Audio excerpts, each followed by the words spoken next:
Mesdames et messieurs, chers internautes, bonsoir. Nous vous souhaitons la bienvenue au sein de votre émission Info pour tous, qui, je le rappelle, a pour objectif de traiter, d'analyser certains sujets d'actualité à la lumière de la Bible. Ce soir, nous avons le plaisir de recevoir le pasteur Moshe. Pasteur Moshe, bonsoir. Bonsoir. Sans plus tarder, nous allons passer à notre première vidéo concernant la question que tout le monde connaît actuellement, Jérôme Cahuzac. Les yeux dans les yeux, il aurait donc menti au président de la République. Jérôme Cahuzac a reconnu cet après-midi qu'il détenait un compte bancaire à l'étranger. Il a été mis en examen pour blanchiment de fraude fiscale, un retournement spectaculaire, alors que l'ancien ministre du Budget s'est défendu avec véhémence contre les accusations du journal en ligne Mediapart. Jérôme Cahuzac avait quitté le gouvernement le 19 mars dernier, après l'ouverture de l'enquête. Retour sur cette affaire avec Boris Petzold. Jérôme Cahuzac est passé aux aveux. Il a reconnu avoir menti au sujet de son compte à l'étranger. Confirmant les informations du site Mediapart, l'ancien ministre du Budget a avoué être titulaire d'un compte à l'étranger crédité de 600 000 €. Jérôme Cahuzac a demandé pardon au président Hollande, aux députés et aux électeurs français. Des propos qui tranchent avec l'indignation du ministre fin décembre. Je dément catégoriquement les allégations contenues sur le site Mediapart. Je n'ai pas, monsieur le député, je n'ai jamais eu de compte à l'étranger, ni maintenant, ni avant. J'ai appris hier, avec stupéfaction et colère, les aveux de Jérôme Cahuzac devant ses juges. Il a trompé les plus hautes autorités du pays, le chef de l'État, le gouvernement, le Parlement, et à travers lui, tous les Français. C'est une faute impardonnable. C'est un outrage fait à la République. D'autant que les faits reprochés sont eux-mêmes intolérables. Détenir, sans le déclarer, un compte à l'étranger. Donc toute la lumière sera faite. Et c'est la justice qui poursuivra son travail jusqu'au bout et en toute indépendance. Je suis donc amené à prendre 3 décisions qui vont dans le sens des engagements que j'avais pris devant les Français. D'abord, renforcer l'indépendance de la justice. C'est le sens de la réforme du Conseil supérieur de la magistrature. Cette réforme sera votée au Parlement dès cet été. Elle donnera aux magistrats les moyens d'agir en toute liberté, en toute indépendance contre tous les pouvoirs. Ensuite, lutter de manière impitoyable contre les conflits entre les intérêts publics et les intérêts privés et assurer la publication et le contrôle sur les patrimoines des ministres et de tous les parlementaires. Le gouvernement, là encore, soumettra au Parlement dans les semaines qui viennent un projet de loi dans cette direction. Enfin, les élus condamnés pénalement pour fraude fiscale ou pour corruption seront interdits de tout mandat public.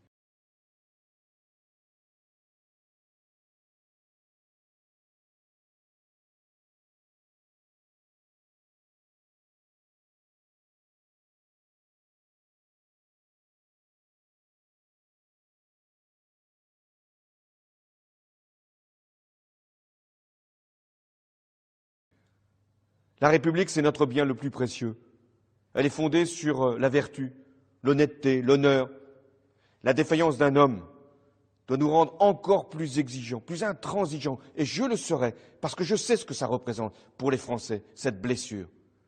L'exemplarité des responsables publics sera totale. C'est mon engagement, je n'en dévierai pas. Pasteur Moshe, à travers cet événement, nous constatons que même les élus de la République n'ont pas de valeur. La Bible dit « tu ne mentiras point ». Et on constate que même ces dirigeants prennent plaisir ou mentent sans scrupule. Qu'en pensez-vous? C'est la réalité. Il est écrit que l'homme est pécheur, donc c'est des gens qui ont le mal en eux et ils ont besoin de salut pour être dans la vérité. Alors, est-ce qu'on peut dire que ces personnes ont l'impression que jamais le secret ne sera dévoilé? Oui, quand quelqu'un cache quelque chose, dans sa tête, il se dit quoi, personne ne verra, parce que sinon il ne cacherait pas. Donc cacher une affaire, cacher une entreprise, c'est avoir le désir que ce soit jamais découvert. Mais après, il n'y a pas que ça pour ces personnes-là. Ils bénéficient d'un réseau de complicité avec des gens puissants. Et quand on a des complices puissants, on se croit aussi tout puissant, mais alors on est toujours confondu. Hein. C'est bien dommage, parce que on a toujours un mentor, un modèle. Pensez-vous que ces personnes peuvent être un modèle pour la société, pour nos enfants? Bien sûr que non. On ne va pas donner à nos enfants des modèles qui mentent, qui mangent sur la bête qu'est la population. Non, ce n'est sûrement pas des modèles. Sur qui pouvons-nous nous appuyer au jour d'aujourd'hui? Sur Dieu, comme d'habitude. Dieu est le seul roi qui puisse nous diriger dans la vérité, parce que lui n'a rien à voler, rien à extorquer, parce qu'il est tout puissant. L'or et l'argent lui appartiennent. C'est lui qui tient l'univers dans sa main. Mais Dieu, c'est pour les chrétiens. Dieu, c'est pour les gens qui veulent avoir une certaine spiritualité. Mais pour un païen, pour quelqu'un qui ne connaît pas du tout Dieu, il va avoir un modèle. Qui sera son modèle? Toujours Dieu, c'est-à-dire ce genre de scandales doivent aider ces athées, ces incroyants, à réaliser que leur roi terrestre, leur Dieu terrestre n'en sont pas. Parce qu'en réalité, c'est des escrocs.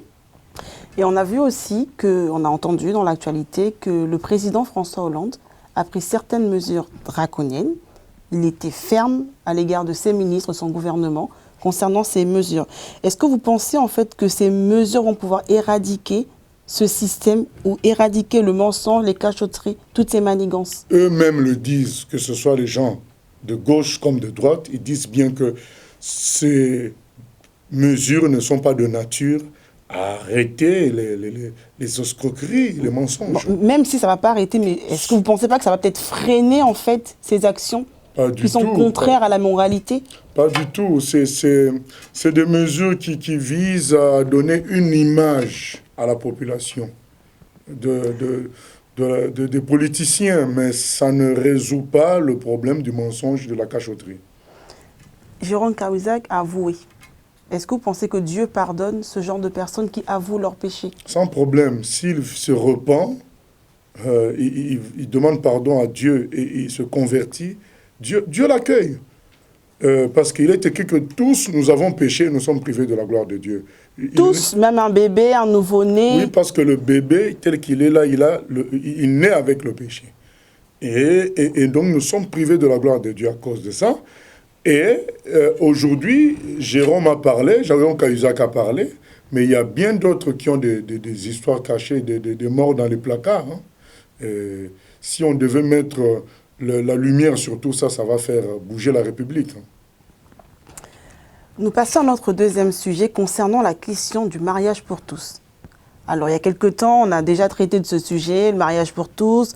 On a vu que malgré les actions, certaines lois sont passées, mais on voit aussi que les hommes tiennent. Ils veulent pas, certains en tout cas, veulent pas que cette loi passe. Alors, que pouvez-vous nous dire, qu'en pensez-vous? Est-ce qu'on peut dire que l'humain n'est pas aussi manipulable qu'on le pense ou qu'on le dit? Non, je pense que dans chaque société, il y a des limites culturelles.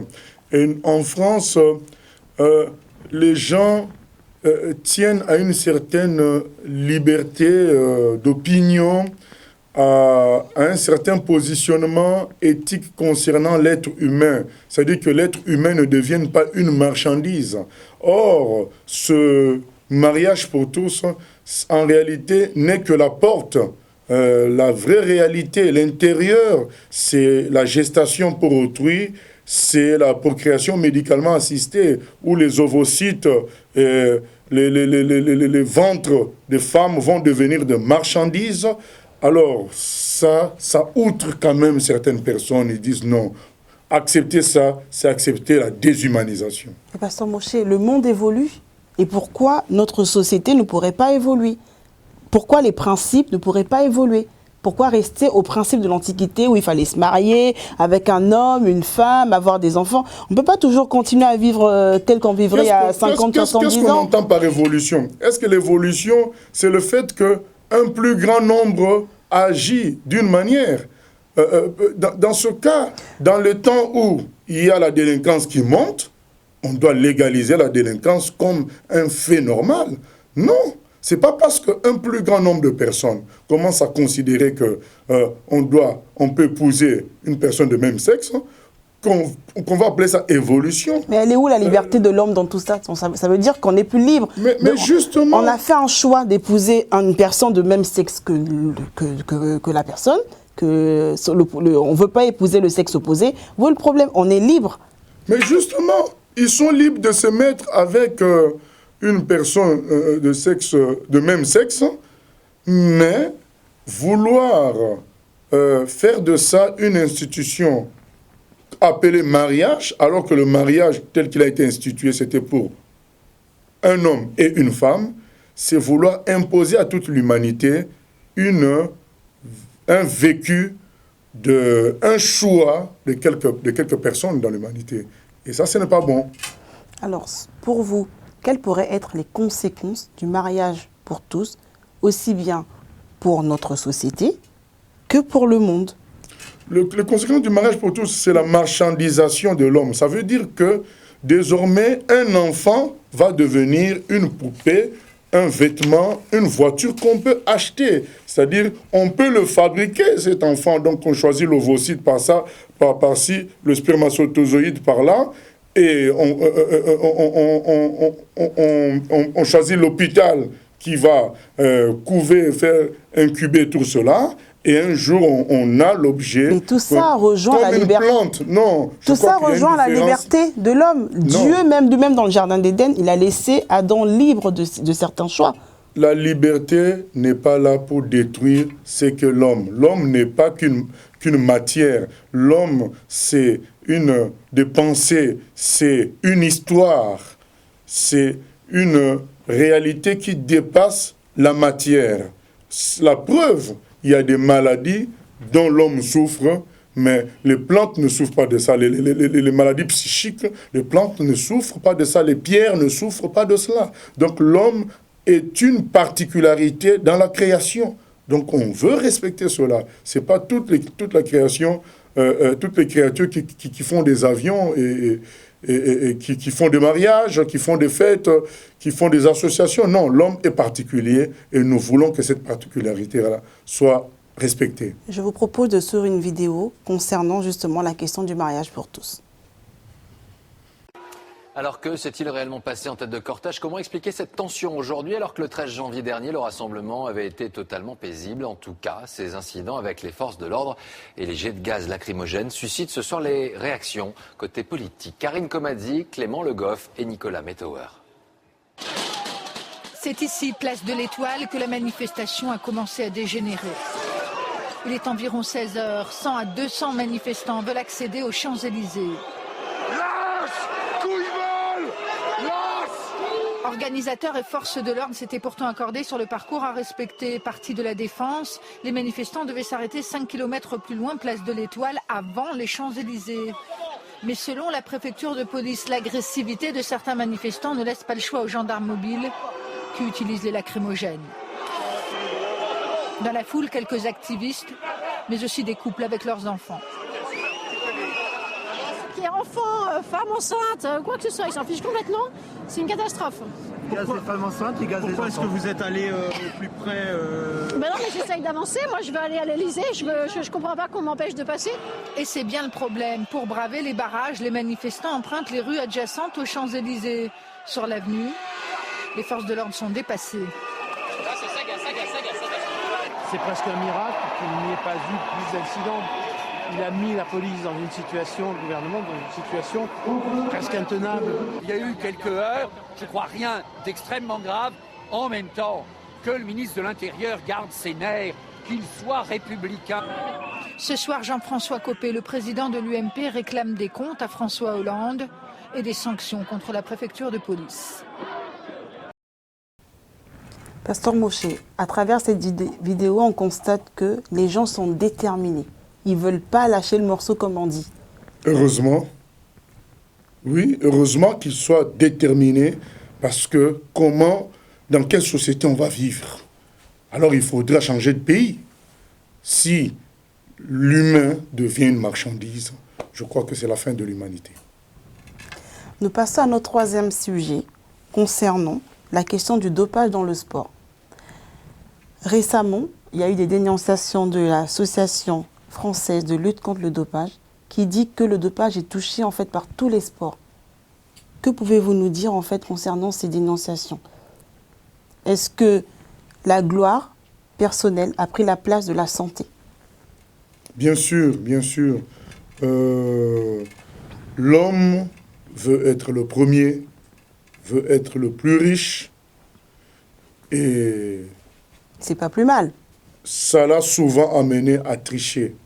C'est mal quand ça nous amène à devenir malhonnêtes. Quand ça nous amène à nous autodétruire, c'est mal. Est-ce que vous pensez que le dopage peut être éradiqué de nos sociétés? C'est impossible. Je pense que tous ces sportifs ont pris goût. Ils ne peuvent plus s'en passer. Non, le vrai problème, c'est la triche. Le dopage, c'est la triche. C'est la volonté de contourner les règles pour être le premier. Et la triche ne se trouve pas que dans le sport, c'est dans tous les domaines de la société. Il y a toujours des tricheurs, des gens qui veulent être premiers d'une autre façon, les gens qui braquent les banques. Ils veulent être riches sans travailler. Voilà, donc il y a toujours les tricheurs. Et dire qu'on puisse éradiquer le dopage, ça veut dire qu'on puisse éradiquer les tricheurs. Non, c'est impossible, puisque la Bible nous montre qu'il n'y a que au retour du Seigneur Jésus que le mal sera lié réellement. Entre-temps, c'est vrai qu'une personne qui croit en Dieu est transformée par le Fils de Dieu, Jésus, mais et il peut vivre sans tricher. Encore faut-il croire. Encore faut-il croire, mais il y a aussi un autre élément, c'est que le dopage ne peut pas être arrêté parce que les gens veulent aussi du spectacle. Le public veut du spectacle et le spectacle ne peut être produit que lorsque les gens sont dopés. Au détriment de la santé de certaines personnes. Le rythme imposé, parce qu'on veut gagner de l'argent. Tout ceci, le public veut du spectacle et les sociétés veulent gagner, les entreprises veulent gagner de l'argent. Et tout ça fait un mélange qui impose aux acteurs, c'est-à-dire les joueurs, les cyclistes, d'être surutilisés. Parce qu'on veut de l'argent et du spectacle, alors ça va les forcer à se doper. Et où est l'amour dans tout ça? Parce que si certaines personnes sont prêtes à mettre la vie de d'autres en péril pour le spectacle, pour le bien-être, pour de l'argent, dans un monde mercantile, il n'y a pas d'amour. Il n'y a pas d'amour. Comment ça se fait qu'il n'y ait pas d'amour? Nous, on aime bien nos enfants, on aime bien nos familles, donc c'est de l'amour, c'est ça. Mais l'argent corrompt les mœurs. Donc quelqu'un qui aime l'argent, qui est dans des convoitises de la terre, finit par voir l'amour naturel détruit en lui. Et on constate aussi que ce dopage touche les femmes. On a déjà entendu parler que le dopage touchait les sports, notamment les hommes, et là on apprend que le dopage touche aussi les femmes. Mais même les femmes aussi ont besoin d'être riches. Les femmes aussi font le spectacle. Hein? On a l'impression que c'est des substances qui sont beaucoup plus pour les hommes que pour les femmes. Est-ce que le cœur de la femme est en train de changer? Est-ce que tout le monde devient pareil? Est-ce qu'il n'y a plus de distinction entre un homme et une femme? Non, c'est une question de business. Du moment que ça rapporte de l'argent, on peut utiliser même les bébés. Aujourd'hui, il y a même des histoires de minimis.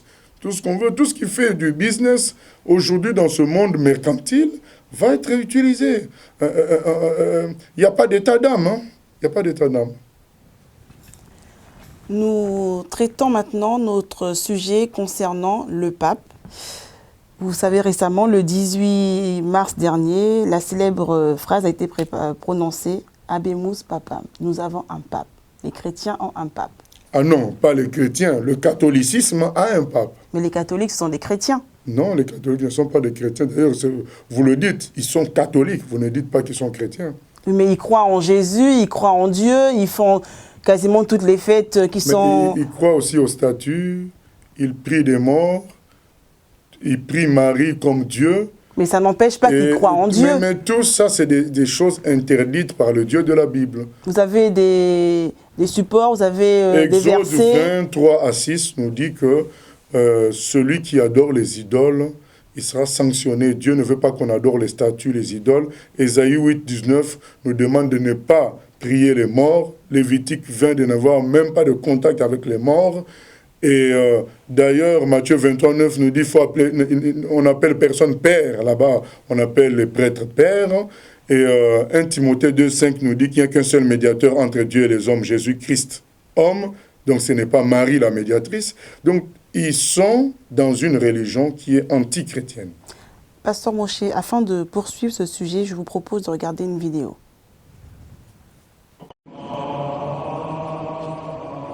Première journée pour le pape François, le nouveau pontife argentin prend ses marques et l'on apprend à le connaître au fur et à mesure que les heures passent. En milieu d'après-midi, il a célébré sa première messe, ici même dans la chapelle Sixtine et devant les 114 cardinaux qui l'ont élu hier à la surprise générale.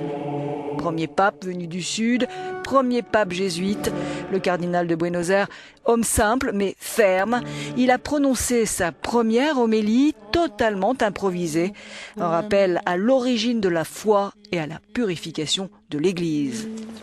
On commence à le savoir, le pape François n'est pas habitué aux ordres du pouvoir et il incarne l'espoir d'un renouveau de l'Église plus que jamais à la croisée des chemins et face à d'énormes enjeux.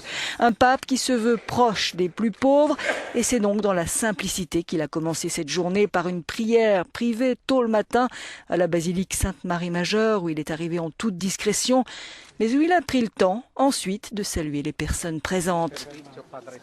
Un avant-goût de la manière dont le successeur de Saint-Pierre conduira son pontificat. Pasteur Moshe, est-ce qu'on peut dire que la venue du nouveau pape, donc François, est une consolation pour les catholiques? Pour les catholiques, c'est à eux de le dire. Ce que je vois, simplement, c'est qu'il a du succès, en tout cas, auprès des catholiques. Même auprès des non-catholiques. C'est bien. Donc ça veut dire qu'il pourra rapprocher... Même Lionel Messi, le joueur de football, a du succès. LeBron James, le basketteur, a aussi du succès. Oui, ils ont du succès dans leur domaine d'activité. Mais comme lui aussi, il a un succès. Mais non, quand tu as du succès, même les gens qui ne s'intéressent pas à ton domaine le savent et peuvent en être influencés. Donc, vu qu'il a du succès, on peut dire que c'est un bien pour la population, pour le monde. Il va pouvoir rapprocher les peuples, évidemment rapprocher les religions pour le bien-être de tout le monde. On ne peut pas rapprocher des gens qui sont radicalement différents. Le vrai moyen de rapprocher les gens, c'est de changer leur cœur. Lorsque leurs cœurs ont la même base de raisonnement, base de fonctionnement, là on peut rapprocher les gens. Les rapprochements factices avec de belles paroles, ça ne marche pas. Ça marche que le temps où on y croit, quoi. Mais après, le cœur retrouve leur vraie nature et c'est la division à nouveau. C'est pourquoi Jésus vient, lui, changer le cœur. Et lorsque deux cœurs sont changés à l'image de Jésus, ces personnes-là qui possèdent ce cœur peuvent bien s'entendre réellement, être unis. Est-ce que vous pensez que le pape Benoît XVI va changer l'Église, va faire évoluer l'Église, l'Église de Christ? L'Église de Christ est en réalité opposée au catholicisme. François va peut-être changer le catholicisme, mais changer en quoi? Je ne pense pas qu'il puisse faire un changement substantiel. Parce que le catholicisme est comparable est comme ça depuis des siècles et des siècles. Alors, si je vous suis bien, le catholicisme est un monde, les chrétiens aussi, c'est un autre monde. Voilà. Les chrétiens, c'est ceux qui croient que la Bible est la seule autorité suprême en matière de foi et de doctrine. Mais un catholique qui va à l'église tous les dimanches, pour lui, il se dit chrétien. Il le croit. Oui. C'est justement d'où notre rôle, entre autres à travers cette émission, de lui dire qu'il n'est pas chrétien parce qu'il adore les idoles, il allume des cierges devant des idoles, il prie Marie qui n'est qu'une humaine comme nous, et il prie des morts, il font des messes de requiem, il croit au purgatoire. Tout ça, ce sont des réalités anti-bibliques et nous profitons de cette émission pour sauver les catholiques qui accepteront d'être sauvés. Pourtant, on a l'impression que le pape François vit à l'image de Jésus. Ah bon? Oui, Comment? récemment, on a vu qu'il a nettoyé les pieds des prisonniers. Il y a quelque temps, il est parti en prison, il a nettoyé les pieds des prisonniers. Dans la Bible, il y a une histoire qui est contée où Jésus aussi lave les pieds de ses disciples. Est-ce que ce n'est pas une façon d'être humble?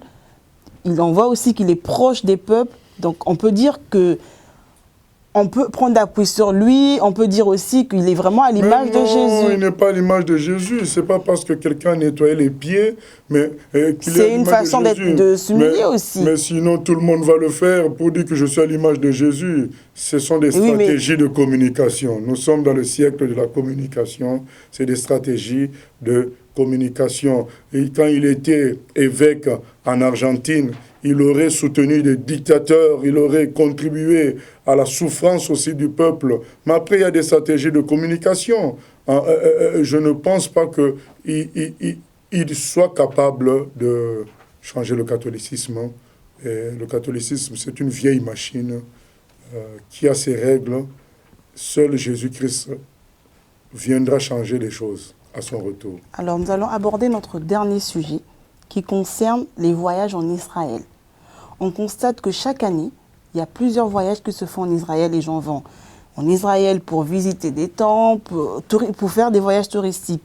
Alors, est-ce que c'est un effet de mode ou les gens ont un réel besoin de se rapprocher de Dieu? Il y a les deux. Il y a un effet de mode qui fait que, bon, quand on a appris que quelqu'un est parti, moi aussi je veux partir. Il y a la mode. Il y a, deuxièmement, il y a trois réalités plutôt. La deuxième réalité, c'est qu'il y en a qui veulent toucher pour s'approcher de Dieu. Donc, ils veulent aller sur la terre qui a reçu Jésus physiquement ici-bas. Ils veulent toucher des choses. Ils veulent se rapprocher du peuple de Dieu physiquement, croyant que c'est comme ça qu'ils se rapprochent de Dieu. Et certains vont dans des tombeaux, faire du pèlerinage, pleurer sur les tombeaux, mais en réalité, tout ça ne rapproche pas de Dieu. Maintenant, il y a une troisième catégorie de gens qui y vont comme un voyage d'études et comme un moyen de soutenir le peuple de Dieu sur terre qui est Israël. Alors, Pasteur Moshe, est-ce que vous pensez que ce voyage en Israël est important pour tout chrétien, pour toute personne qui se dit de Jésus? Est-ce qu'il doit effectuer ce voyage? Je pense que si quelqu'un a des moyens financiers suffisants qui puissent lui permettre de faire ce voyage, ça serait intéressant. Tout cela dépendant de l'équipe avec laquelle il va faire ce voyage. C'est-à-dire, en quoi l'équipe peut être importante? Ben oui, parce qu'il y en a qui font des pèlerinages. Un pèlerinage, c'est quoi? C'est aller dans le tombeau d'un mort, pleurer le mort, se souvenir de ses exploits, et alors que le mort est dans la défaite, il ne se réveille même pas. Comment aller élever quelqu'un qui est mort? Mais il y a des équipes qui vont en Israël, non pas pour pleurer des morts, non pas pour toucher de la vieille pierre, mais pour réaliser que ce que dit la Bible est vraiment vrai. Quand on voit Capernaum, quand on voit Césarée, quand on voit les murs de Jérusalem, on dit, mais le mur, ce qu'on appelle le mur, le cotel, le mur de lamentation, quand on voit tout ça, on dit, mais tiens, la Bible, c'est la vérité, les traces sont là. Ça encourage, ça fortifie, et si on va avec de telles équipes, effectivement, c'est intéressant. C'est intéressant. Est-ce que vous pensez que le fait de faire ce voyage peut contribuer au salut de l'humanité? Non, il n'y a de salut qu'en Jésus-Christ. Jean 14, 6. Nul ne peut aller au Père que par Jésus-Christ. Jésus dit, je suis le chemin, la vérité et la vie. Nul ne peut aller au Père que par moi. Mais c'est dans un but d'étude, de fortification, de soutien aussi à Israël, c'est ce que je conseille aux chrétiens qui ont des moyens de faire ce voyage avec la bonne équipe. Alors, Pasteur Moshe, Israël, peuple choisi de Dieu. Le peuple que Dieu a élu, le peuple que Dieu a choisi. Comment explique-t-on, comment peut-on comprendre que ce peuple souffre autant? Depuis des années, il y a des guerres incessantes, les enfants souffrent, c'est impossible pour la population de vivre dans de telles conditions. Comment on explique ça? Pourquoi Dieu permet ça? Dieu qui a tant aimé le monde, Dieu qui aime son peuple, et pourquoi il permet toutes ces choses?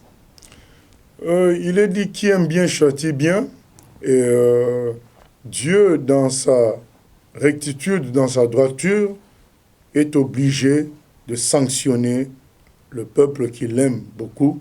Il va le sanctionner à vie? Parce qu'il faut qu'il soit un peuple pur, mis à part. Maintenant, il n'y a pas que le côté sanction de Dieu à cause des péchés des humains, parce que les Juifs sont aussi des humains. Il y a aussi le fait que Satan, l'ennemi de Dieu, s'attaque à ce peuple-là pour l'effacer, pour le rayer de la surface de la terre.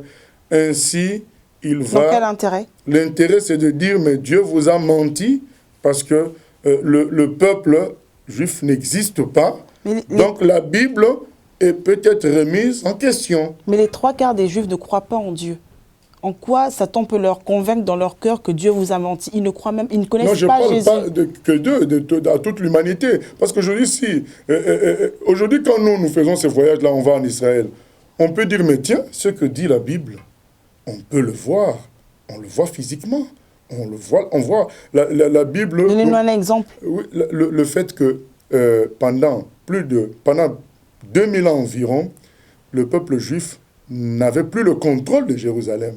Mais il y a des prophéties multiples dans la Bible qui prédisaient que ce peuple-là retournera par la puissance de Dieu et reprendra possession, contrôle de Jérusalem. Et c'est ce que nous vivons aujourd'hui. Donc imaginez maintenant que cela ne se soit pas accompli. Les gens allaient se moquer de nous pour dire, mais votre Bible avait prédit telle chose, mais cela ne s'accomplit pas. Mais aujourd'hui, on est fiers de dire, tiens, la Bible, c'est la vérité.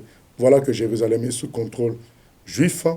Voilà que des villes sont restaurées, des villes sont rebâties. On retrouve des sites bibliques aujourd'hui bien vivants. C'est notre joie, c'est notre gloire de dire la Bible est la vérité. Dernière question, Pasteur Moshe. Vous ramenez tout à Jésus, tout à la Bible. Parce que Jésus est celui qui résout tout. Il a pris sur lui nos péchés. Or, c'est le péché qui amène la destruction. Le bonheur que cherche tout homme, il est empêché par quoi? Par le péché. Mais qui a résolu le problème du péché? C'est Jésus. Il a pris le péché sur lui, de sorte qu'on soit pardonné et on vive une vie nouvelle avec Dieu. Mais ce n'est pas fictif, non, tout ce que vous dites là. C'est une réalité. Il faut croire. Non. Tout simplement. Non, mais quand on lit la Bible, on reçoit cette foi-là. Dieu lui-même nous met en nous cette certitude-là, cette foi, et on peut la vivre, l'expérimenter quand on croit en la Bible. Chers internautes, nous sommes au terme de notre émission. Nous vous remercions de nous avoir suivis. Je vais demander au pasteur Moshe de clôturer. En clôturant, je veux conseiller à tout homme à faire attention à tout ce qui se passe, les scandales qui ont été cités, pour prendre conscience que ce monde a échoué et que Dieu seul, qui est le Créateur, connaît la solution. Parce que vous allez me dire que nous venons du Big Bang, d'une pierre qui a explosé, mais cette pierre vient de quoi? Vient d'où? Vous voyez que notre raisonnement est bloqué quelque part. Mais là où ça se bloque, là, en réalité, c'est Dieu qui est derrière tout ça. Humilions-nous et croyons en lui, et nous aurons la vie éternelle par son Fils Jésus. Que Dieu vous bénisse.